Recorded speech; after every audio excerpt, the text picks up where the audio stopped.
दक्षिण अफ्रीका के नामीबिया से 8 चीतों को भारत लाया गया है, जिन्हें शनिवार सुबह प्रधानमंत्री नरेंद्र मोदी द्वारा मध्य प्रदेश के कूनो नेशनल पार्क में छोड़ा गया। इसके साथ ही भारत में 74 साल बाद फिर से चीतों की आवाज सुनाई देगी।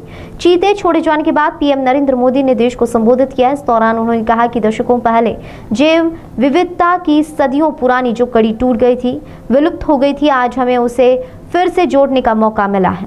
पीएम ने कहा कि आज भारत की धरती पर चीता लौट आए हैं और मैं यह भी कहूंगा कि इन चीतों के साथ ही भारत की प्रकृति प्रेमी चेतना भी पूरी शक्ति से जागृत हो उठी है। मैं हमारे मित्र देश नामीबिया और वहां की सरकार का धन्यवाद करता हूं, जिनके सहयोग से दशकों बाद चीते भारत की धरती पर वापस लौटे हैं। यह दुर्भाग्य रहा कि हमने 1952 में चीतों को देश से विलुप्त घोषित कर दिया था, लेकिन उनके पुनर्वास के लिए दशकों तक कोई सार्थक प्रयास नहीं हुआ। आज आज़ादी के अमृतकाल में अब देश नई ऊर्जा के साथ चीतों के पुनर्वास के लिए जुट गया है।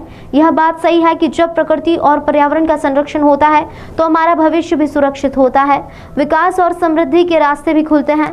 कूनो नेशनल पार्क में जब चीता फिर से दौड़ेंगे तो यहाँ का ग्रासलैंड इकोसिस्टम फिर से रिस्टोर होगा, बायोडायवर्सिटी और बढ़ेगी।